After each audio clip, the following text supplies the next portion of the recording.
Bismillah, alhamdulillah, wassalatu wassalamu ala rasulillah Sayyidina Muhammad ibn Abdillah wa ala alihi wa sahbihi wa mawala. Amma ba'du. Kita lanjutkan kira-kira 20 menit lagi sambil menikmati roti. Dan rotinya sepertinya masih banyak, yang ada itu dimakan pula. Karena roti acara Isra Mi'raj, acara Maulid itu barokah. Kalau ada air bawa pulang, air yang acara Maulid atau Isra bawa pulang, karena barokah. Dan itu jadi ruqyah. Akhir acara-acara majelis zikir, apalagi acara Maulid, acara Isra, itu jadi ruqyah. Enggak usah minta bacaan ke saya. Karena ini yang kita bicarakan kemuliaan baginda Rasulullah SAW. Nah, kita lanjutkan pada yang tadi. Selain kehidupan para nabi, juga kehidupan orang-orang beriman. Dalam ayat tadi dikatakan wa qul i'malu fasayarallahu 'amalakum wa rasuluhu wal mu'minun. Katakanlah Muhammad, lakukan apa saja yang kalian mau, maka Allah akan melihat amal perbuatan kamu, Rasulnya akan melihat, dan orang-orang beriman akan melihat. Apa yang dimaksud orang-orang beriman itu melihat? Sebagian ulama menafsirkan ayat ini khitabnya, sasarannya kepada orang-orang yang bertaubat dari orang munafik. Hai orang munafik, bertobatlah lalu lakukan yang baik. Karena kalau baik, Allah tahu, Rasulullah tahu, orang beriman tahu. Orang itu asalnya nakal lalu bertaubat, tetangga-tetangga itu tahu. Oh, ini sudah baik sekarang. Ini makna yang pertama. Tapi bukan hanya itu, ini berarti kan hanya orang beriman yang masih hidup. Sebagian ulama mengatakan orang beriman yang sudah meninggal itu tahu apa yang kita lakukan. Itu yang disebut dengan alam barzah. Karenanya kata para ulama, apa yang kita lakukan akan diketahui oleh leluhur kita. Ayah, ibu, kakek, nenek, paman, bibi, tante, sepupu, kerabat kita yang dekat, yang jauh, guru-guru kita tahu apa yang kita lakukan.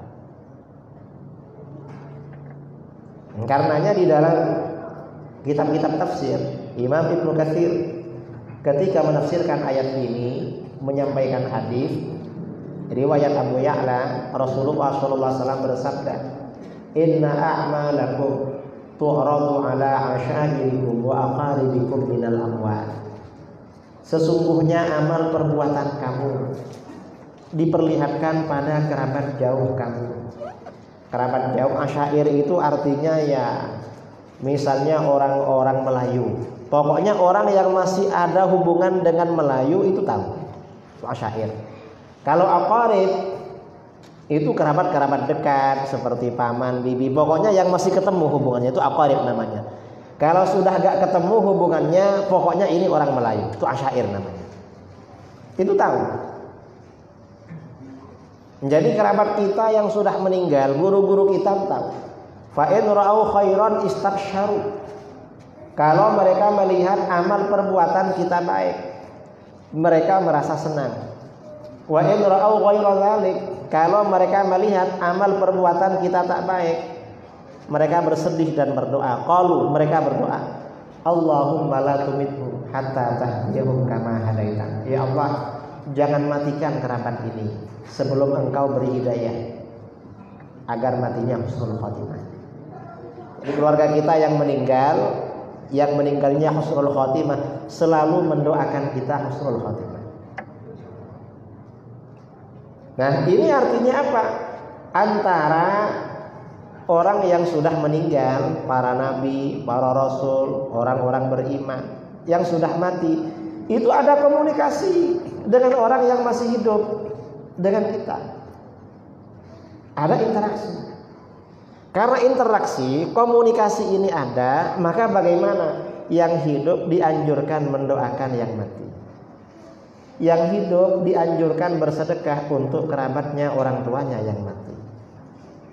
Mengapa? Karena memang ada interaksi ini. Ini ajaran agama. Ini bukan ajaran Hindu, bukan. Ajaran agama. Ada kawan ya di Jakarta 3 tahun yang lalu undang saya. Saya tanya pada dia, kenapa undang saya? Saya ini mantan Salafi, mantan Wahabi. Kok ikut Wahabi?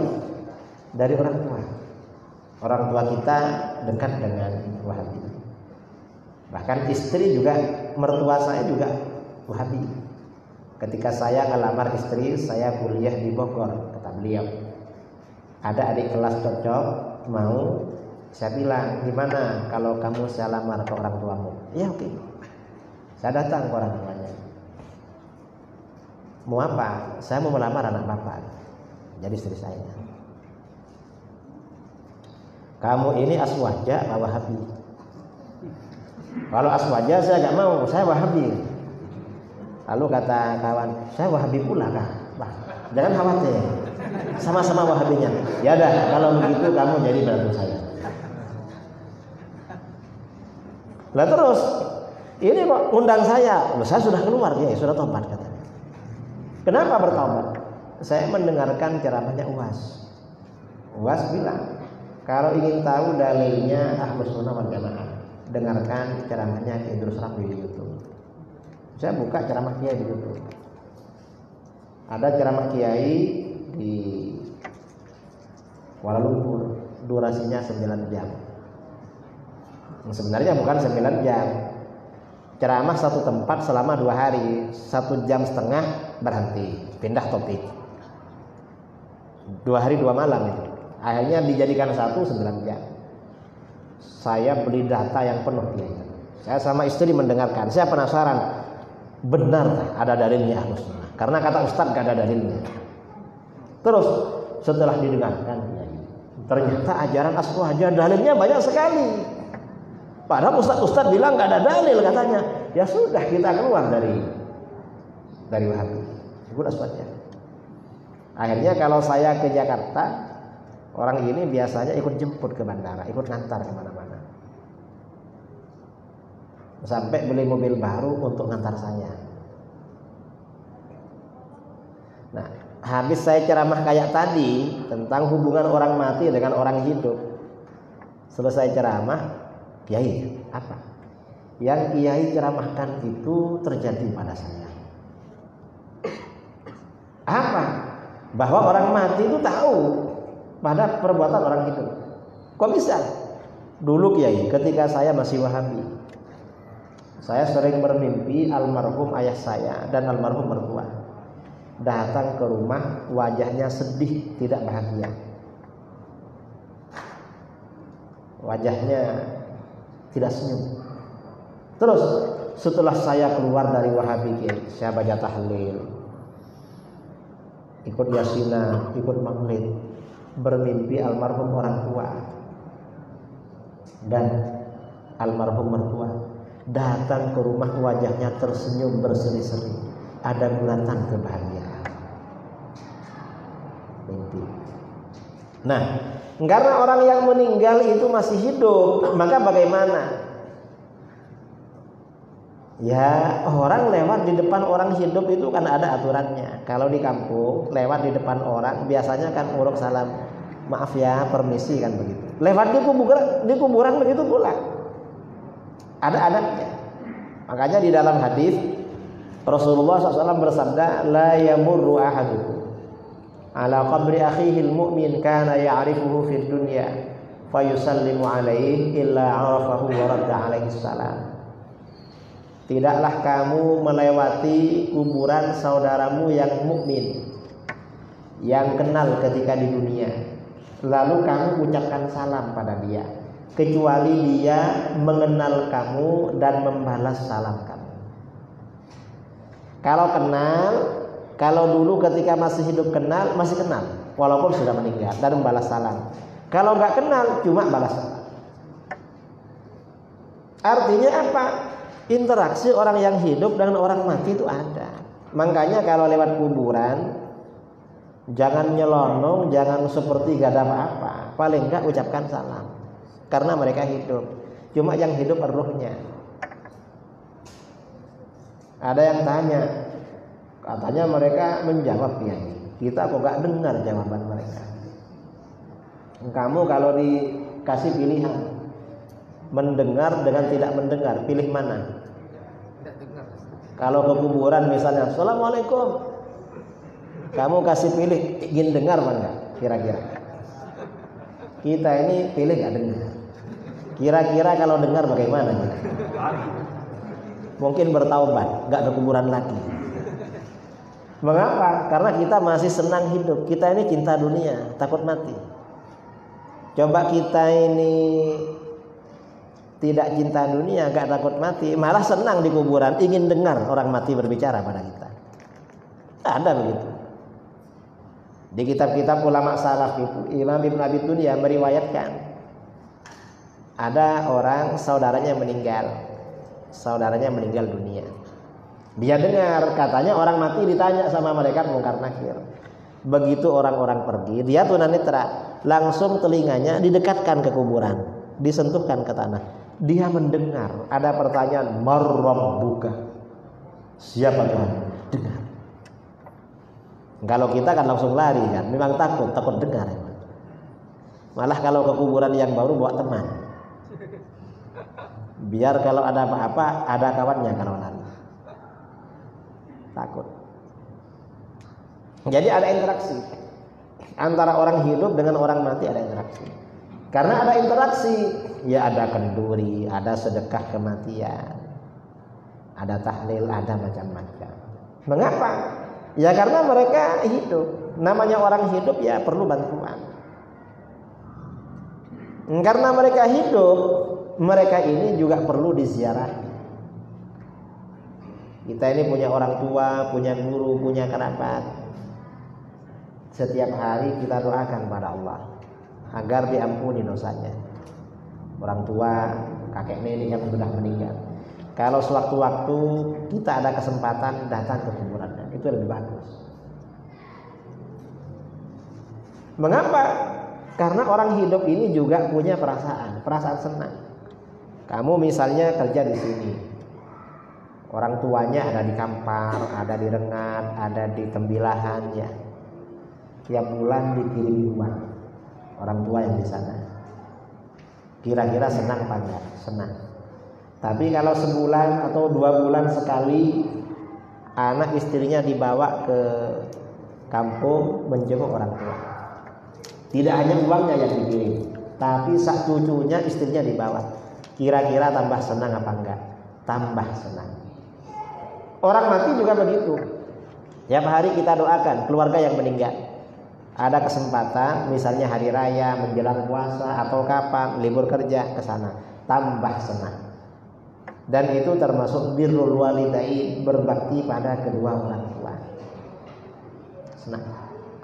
Ini yang disebut di dalam hadis Rasulullah SAW bersabda, "Anasu ma yakunul mayyitu fil qabri idza zarahu man kana yuhibbuhu fid dunya."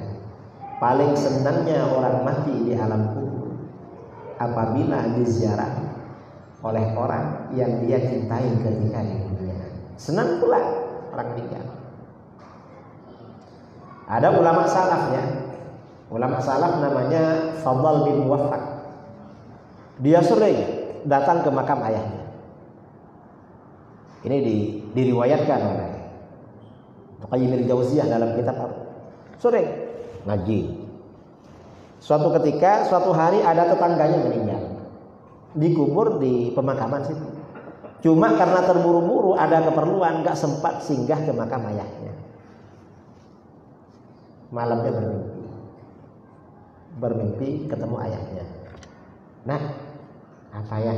Kamu tadi ke kuburannya, tapi gak singgah, gak mampir. Loh, ayah tahu? Iya, saya tahu. Kamu kalau datang ke kuburan, sejak dari jembatan kelihatan. Kamu duduk di samping saya senang lihat kamu. Setelah kamu pergi lewat jembatan itu lagi, tak kelihatan lagi. Senang. Ini namanya, hikmah dari peristiwa Isra Mi'raj tadi.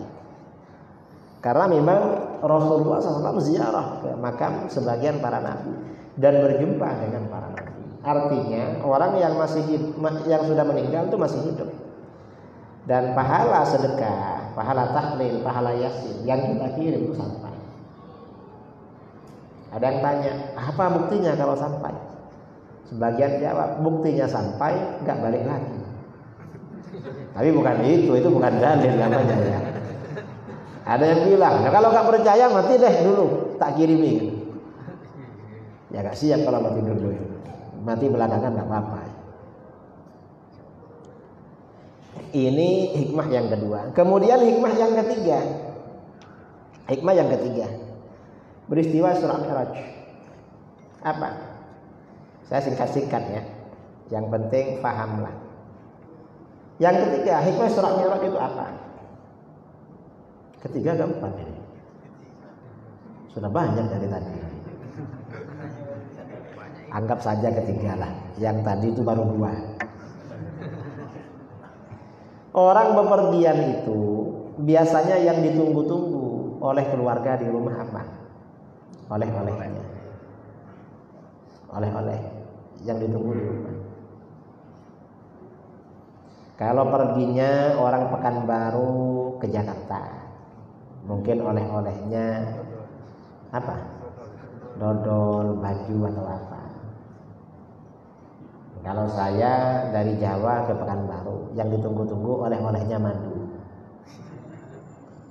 Madu minum maksudnya. Karena madunya di Kalimantan dulu asli, tapi dulu. Sekarang itu ya di Sumatera ya, Kalimantan. Kalau ke Mekah, yang ditunggu-tunggu oleh-olehnya air zam-zam sama kurma ajwa. Karena air zam-zamnya yang dibawa cuma 1 galon ya. Biasanya kalau orang pulang dari Mekah tamunya kan ramai.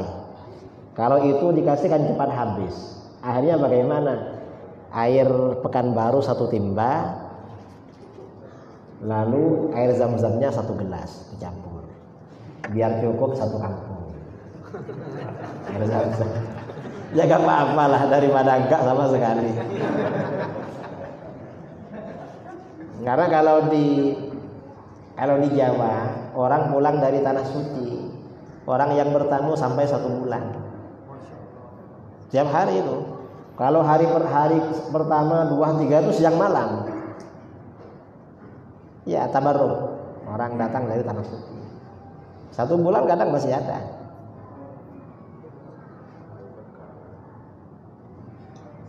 Bil berkah. Air zam-zamnya cuma 1 galon, ya gak cukup lah orang 1 kampung yang datang. Orang ratusan yang datang, akhirnya dicampur-campur oleh-oleh. Nah, itu ke Mekah. Rasulullah SAW melakukan perjalanan paling jauh dan paling mulia. Perjalanan paling mulia.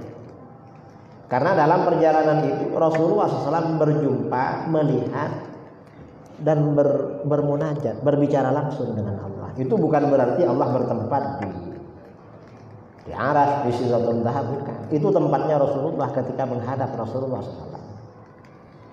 Ada memang hadis yang menyebutkan tempatnya Allah, tetapi itu tidak sahih. Kata para ulama itu tidak sahih, nggak bisa dipakai. Nah, apa oleh-olehnya Rasulullah dalam perjalanan yang sangat mulia? Oleh-olehnya adalah kewajiban sholat 5. Nah, karena sholat 5 waktu adalah oleh-oleh Rasulullah SAW pulang dari Isra Mi'raj, maka bagaimana? Sholat 5 waktu ini merupakan ibadah yang sangat penting dalam kehidupan manusia. Sholat ini untuk apa saja? Orang mati disolati, tidak hujan pakai sholat, punya hajat pakai sholat, punya pilihan sholat istikharah. Apa saja sholat memang. Sholat ini memang lengkap memang. Karenanya kehidupan manusia ini tergantung sholatnya. Sholat itu kata para ulama, Imam Sufyan Ats-Tsauri ditanya oleh Abdullah bin Mubarak, kita ini sholat niatnya apa? Sholat itu tujuannya bermunajat kepada Allah, artinya berbicara kepada Allah. Karena sholat ini berbicara kepada Allah, pikirannya yang fokus, jangan kemana-mana. Dan pada waktu sholat bacaannya jangan cepat-cepat, yang tartil waktu sholat. Kadang-kadang kalau jadi imam tartil, tapi kalau sholat sendirian cepat banget. Ini apaan sholat ini? Kadang-kadang kalau jadi imam panjang sekali suratnya. Kalau sholat sendirian surat Ikhlas yang dibaca. Alasannya ini sama dengan 3 kali, sama dengan kalau 3 kali sepertiga Al-Quran. Ya betul sepertiga Al-Quran, tapi ya jangan begitulah. Sholat tuh jangan cepat, harus tenang, direnungkan. Kita ini kalau berbicara pada orang tua, pada guru, pada bos, kira-kira bicaranya cepat apa enggak? Pelan-pelan. Apalagi takut. Masa kepada Allah cepat sekali? Coba kita ini berbicara pada orang tua, pada guru, pada bos, cepatnya seperti kecepatan waktu sholat. Kira-kira bagaimana ya? Mengajukan lamaran, bos saya mengajukan lamaran, bicaranya keras, cepat sekali seperti waktu sholat. Kira-kira diterima ya? Sholat. Karena kadang-kadang cepat, alasannya sudah hafal kiai. Nah, karena sholat ini sangat penting, maka bagaimana? Di dalam Al-Quran dikatakan, Inna sholata tanha 'anil fahsya'i wal munkar. Sesungguhnya sholat dapat mencegah dari perbuatan keji dan munkar. Artinya dapat menjadikan orang itu soleh secara individual. Karenanya kalau punya teman nakal, ajak sholat. Sudahlah, walaupun kamu gitu, saya gak akan menghalangi kamu minum-minum gitu haram. Tapi saya gak bisa mencegah kamu. Tapi kamu saya ajak sholat aja. Karena kalau sudah sholat rutin nanti ditinggalkan. Sholat ini kunci, kunci kehidupan. Ini kisah ya di dalam kitab Imam Asy'arani, dalam kitab Al-Bahrul Mawrud bercerita pentingnya sholat. Dulu ada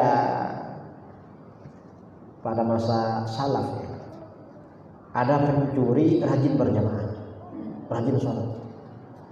Dia setiap 5 waktu ke masjid sholat sunnah rajin. Tapi kalau malam kerjanya mencuri. Pencuri itu biasanya kan kerjanya malam, kecuali sekarang siang-siang berani sekarang. Kalau dulu malam. Karena rajin sholat, kadang sebelum berangkat mencuri sholat tahajud dulu. Sebelum berangkat rajin, kadang sholat istikharah sebelum berangkat. Lama tetangganya bilang, kamu ini rajin sholat tapi pencuri. Ya apa namanya? Sudah sholatnya rajin tapi kok pencuri? Apa kata dia? Saya ini memang pencuri, dan pencuri itu ulat masyarakat, gak baik. Orang paling gak baik di masyarakat ya pencuri.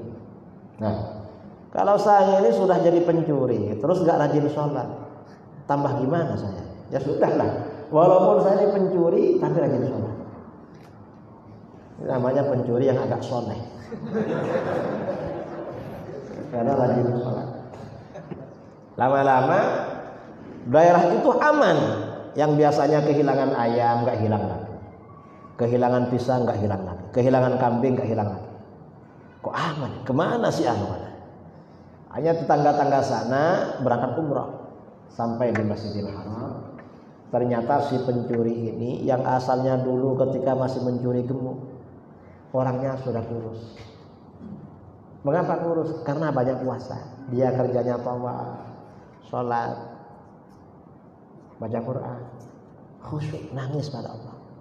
Ditanya sama kawan, sampean yang mencuri dulu itu? Iya. Kok bisa jadi orang soleh, jadi ibadah terus begini? Kok bisa? Iya, karena saya walaupun mencuri gak memutus hubungan dengan Allah. Saya rajin sholat, katanya. Karena rajin sholat, akhirnya saya begini. Coba saya dulu gak begini, masih mencuri saya. Coba gak rajin sholat, ini sholat. Karenanya kita ini mendidik anak, sholatnya dijaga. Kalau punya anak umur 7 tahun, wajib dijaga sholatnya. Setiap masuk waktu sholat diingatkan, nah, awas lo sholat. Kalau gak sholat bahaya. Dan diterangkan, bahaya orang gak sholat tuh diterangkan. Dalam kitab, dalam sebagian kitab ya, Irsyadul Ibad, diceritakan pada masa ulama salaf, pada masa dulu ada bahayanya orang nggak sholat. Ada orang perempuan meninggal, dia berjilbab tutup aurat, dia sholat. Akhirnya kakaknya ikut mengantar ke kuburan, dimakamkan. Setelah pada waktu penguburan itu tidak terasa, kakak yang laki-laki ini dompetnya jatuh, nggak terasa. Terus aja sama tetangga-tetangganya ditutup dengan tanah. Selesai penguburan, dia pulang. Di perjalanan ingat, loh, tadi dompet saya kan jatuh. Kadang kita kan mengalami hal terasa kalau ada benda jatuh, tapi kita biarkan. Setelah lama ingat, oh tadi jatuh di sana. Karena isi dompetnya itu banyak, ya mungkin kalau sekarang merah-merah. Merah semua, yang halus itu, bukan yang hijau atau apa. Karena merah-merah. Akhirnya kembali lagi ke kuburan, dibongkar lagi, mau ngambil dompetnya. Begitu kuburan ini dibuka, dibongkar sampai tembus ke lahapnya itu, ternyata di dalam apinya membara, terbakar. Akhirnya gak jadi, ditutup. Nangis dia, kenapa adik saya dibakar begini, kok kuburannya apinya? Nangis. Sampai di rumah tanya sama mamanya, kenapa nangis? Dia cerita, Ma, tadi saya waktu ngubur adik dompet jatuh, tapi gak terasa. Setelah pulang saya balik lagi, mau ambil dompet. Setelah saya gali sampai di lahap, itu apinya kenapa membara? Api membara, saya tutup lagi. Kenapa, Ma? Adik ini kok dibakar api begitu, kok membara? Apa salah adik? Apa kata mamanya? Adik kamu itu baik, cuma sholatnya sering terlambat. Padahal itu sering terlambat. Gimana yang gak sholat?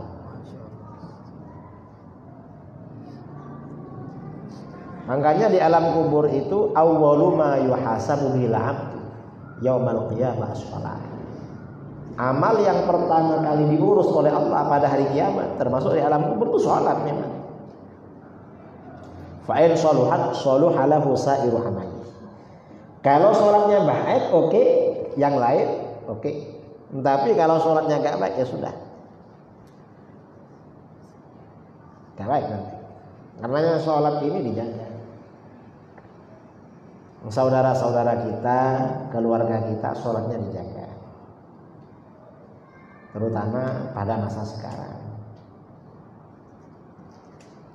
Karena banyak gak perhatian pada sholat. Mengapa? Ya kalah sama HP, kalah sama TV.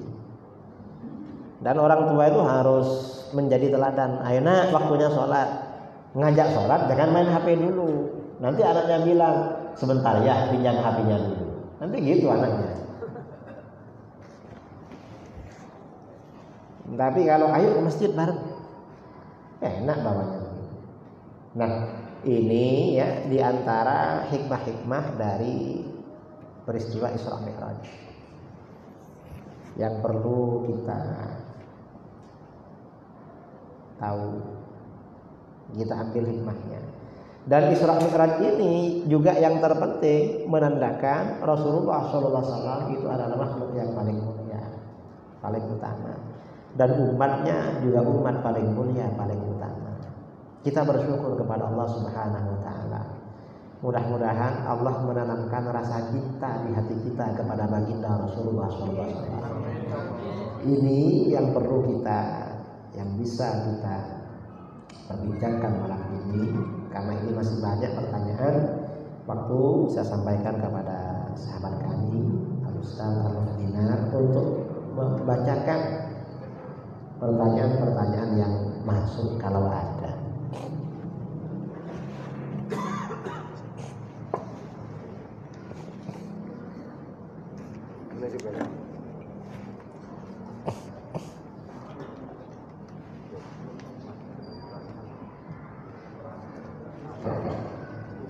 Bismillahirrahmanirrahim. Ada pertanyaan pertama dari netizen itu, ada yang bergabung di Facebook itu bertanya, Nabi kan Isra Mi'raj naik ke langit ketujuh sementara lalu munajat dengan Allah. Bukannya itu dalil Allah ada di langit? Dari sebagai saudara bertanya.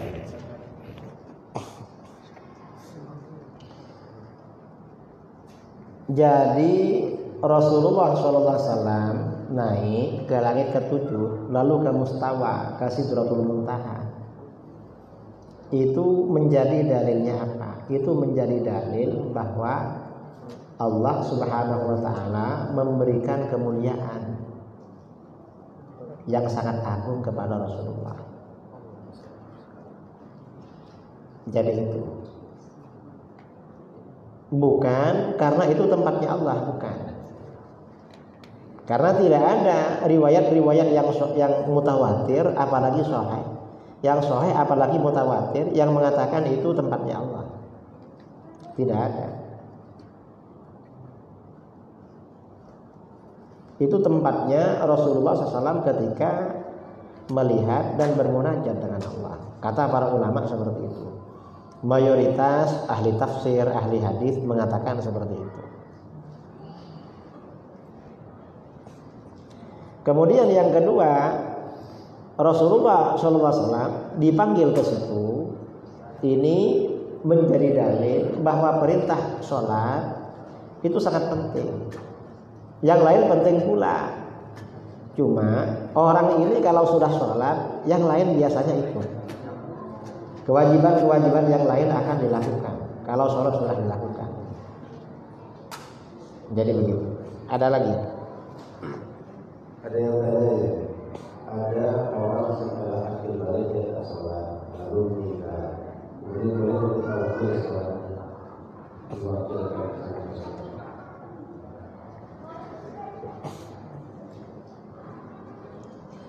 Kalau ada keluarga meninggal, dan biasanya sebelum meninggal kan sakit ya, sakit atau apa sehingga tidak sholat. Maka sholatnya bagaimana? Kalau pendapat yang kuat di dalam mazhab Syafi'i, sholat itu gak bisa digantikan oleh ahli waris. Tapi ada pendapat kedua di dalam mazhab Syafi'i dan ulama sebagian kiai mengamalkan. Maka bagaimana? Digantikan oleh ahli waris dan masih hidup dengan sholat yang sama. Yang pertama. Yang kedua, sebagian ulama ada yang berpendapat pula setiap sholat bisa diganti dengan fidyah 1 mud. 1 mud itu beras 6 on atau 7 on. Dan tidak apa-apa dilakukan karena itu fatwanya para ulama. Kalau bisa digabung, sholatnya dikerjakan, fidyahnya dikerjakan juga.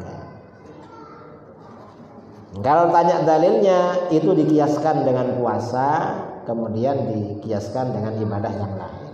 Kalau Al-Quran hadisnya tidak ada.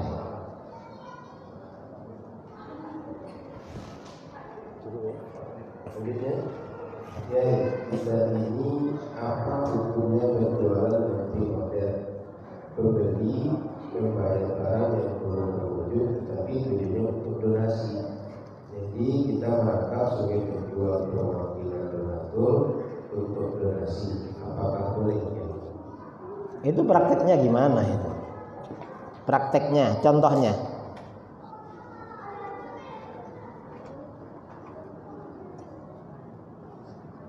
Ini sepertinya kita mengumpulkan dana ya. Misalnya mau bangun masjid. Terus kita kumpulkan dan kita yang belanja langsung ya. Hah? Seperti itu. Jadi kita merangkap sebagai penjual, perwakilan donatur untuk donasi. Siapa yang tanya ini? Prakteknya bagaimana?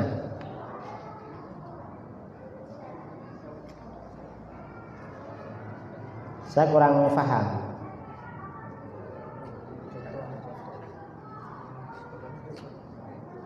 Ini apa tanya?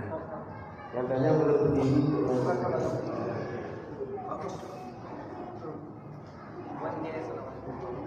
Sebenarnya ini juga pertanyaan yang minta.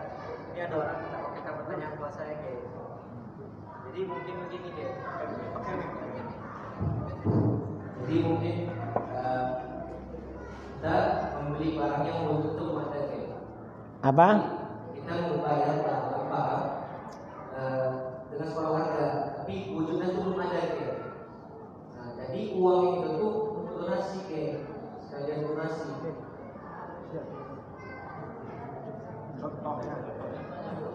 Contoh saya beli makanan kayak barang itu wujudnya belum ada, jadi saya bayar setengah harga. Nah, setengah ini. Jual beli barang yang tidak ada wujudnya itu tidak sah, kecuali akad salam. Gak sah itu.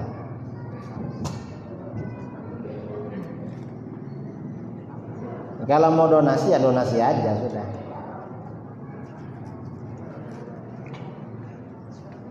Ada lagi?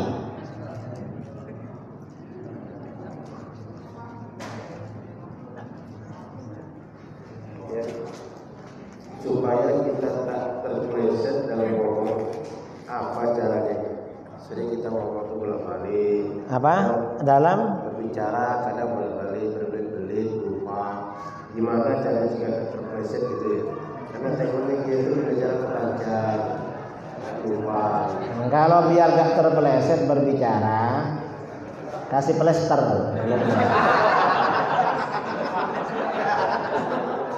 Dan memang mulut itu yang paling berhak untuk di masker, di plester. Kalau sering banyak begitu, dianjurkan banyak istighfar. Kalau kiat-kiatnya banyak istighfar agar bisa mengendalikan mulut. Lanjut ya. Ya. Apa hukumnya membaca dan mengkaji buku-buku Imam Ibnu Qayyim al-Jauziyah seperti Ar-Ruh, Kitab Madarijus Salikin dan lain-lain? Kalau mengkaji kitabnya ulama-ulama yang punya pendapat yang menyimpang, itu harus rasikh dulu, harus bisa membedakan mana yang sesuai dengan ahlus sunnah, mana yang tidak. Kalau bisa membedakan gak apa-apa, kalau gak bisa membedakan gak boleh. Atau tanya sama ulama, kalau kitab ini bagaimana? Kalau Syekh Ibnu Qayyim al-Jauziyah itu kitab beliau yang kitab Ar-Ruh, kemudian Madarijus Salikin, lalu kitab beliau Rawdatul Muhibbin, kemudian juga kitab apa lagi? Ada beberapa yang memang nggak masalah, bagus kalau dibaca. Ya, pokoknya yang tidak menyimpang lah, tidak apa-apa. Kalau yang menyimpang harus orang yang rasikh, kira-kira nggak terpengaruh. Kalau kira-kira terpengaruh nggak boleh. Ada pertanyaan lain ya? Apa hukumnya anak muda, mohon maaf, suka onani tapi rajin ibadah? Nah, bagaimana solusi terbaiknya? Solusi terbaiknya ya berpuasa lah. Berpuasa. Tapi kalau karena takut zina itu gak apa-apa. Kalau karena takut zina gak apa-apa, lebih baik onani. Tapi menikah lebih baik. Ya, karena menurut mazhab Syafi'i onani itu haram. Sebagian ulama menurut Imam Ahmad bin Hambal gak haram, karena sama dengan meludah. Itu kan cuma membuang benda yang lebih, seperti meludah kan gak haram menurut Imam Ahmad. Kalau Imam Syafi'i haram. Tapi kalau terpaksa, misalnya takut zina, akhirnya pikiran kemana-mana, itu darurat namanya gak apa-apa. Tapi jangan dibiasakan.